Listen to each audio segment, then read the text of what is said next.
కార్తీక పురాణం 20వ అధ్యాయం. వశిష్ఠుడు ఇలా అంటున్నాడు. జనక మహారాజా, నిరంతర పుణ్యకార్యాలతో అలరారే పర్వాల మాసం కార్తీక మాసం.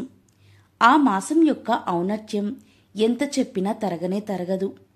పురంజయుని కథ ఈ కార్తీక మాస మహిమను గురించి మరింత తేటతెల్లపరుస్తుంది. పూర్వం అగస్త్య మహర్షికి అత్రి మహర్షి చెప్పిన దానిని నేను నీకు చెబుతాను, శ్రద్ధగా విను.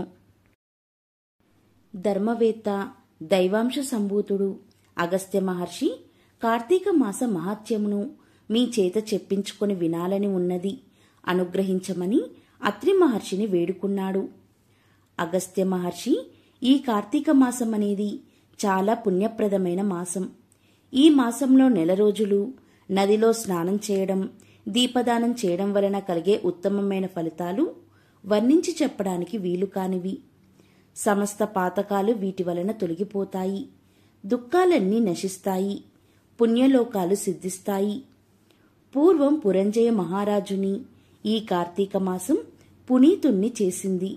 అతడి గురించి విన్నట్లయితే నీకు కార్తీక మాస మహత్యం పూర్తిగా తెలుస్తుంది అని అన్నాడు అత్రి మహర్షి. పూర్వం త్రేతాయుగంలో పురంజయుడు అనే రాజు అయోధ్యను పాలిస్తుండేవాడు. మంచి పేరు సంపాదించుకున్నాడు. రాను రాను ఆ మహారాజులో మార్పు రావడం మొదలయ్యింది. వంది మాగదుల కైవరాల వలన, స్తుతులు స్తోత్రాల వలన, తనను చూసి శత్రురాజులు పడుతున్న భయాందోళన వలన తనకు తానే సాటి అనే అహంకారం పెరిగిపోయింది. పరిపాలన విషయాలపై శ్రద్ధ తగ్గిపోయింది. వినోద విషయాలపై మోజు పెరిగిపోయింది. ఇతరులిచ్చిన సలహా సంప్రదింపులను నిర్లక్ష్యం చేస్తూ ఉండేవాడు. రాను రాను ప్రజారంజకత్వానికి బదులు ప్రజాకంటకుడిలాగా తయారయ్యాడు. మహారాజైన పురంజయుని ప్రవర్తనను భరించలేక సామంతరాజులంతా సహనం కోల్పోయారు.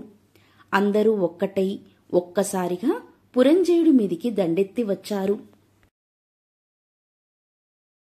పురంజయుడి రథమునకు పంచకళ్యాణి గుర్రాలు పూంచబడేవి. దృఢమైన చక్రాలు కలిగిన మణిమయమైన కాంతులతో కూడిన జెండాతో ప్రకాశించే ధనుర్బాణాలతో సుసంపన్నమైన అనేక యుద్ధాలలో విజయాలు సాధించి పెట్టిన ఆ రథం మీద 10 గజ తురంగ దళాలతో బయలుదేరి శత్రువులను ఎదుర్కోవడం మొదలుపెట్టాడు పురంజయుడు. బాణాలతో, గదలతో, ఇంకనూ అనేక విధాలైన అస్త్రశస్త్రాలతో సమరం జరుగుతోంది.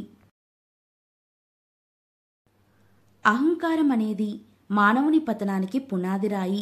ఆ పునాదిరాయే కదిలితే భవనం ఎలా నేలమట్టమైపోతుందో అదేవిధంగా అహంకారం అనేది ఎంత పెరిగితే అంత త్వరగా మానవుడు పతనమైపోతాడు అనే విషయాన్ని సూచిస్తుంది ఈ కథ.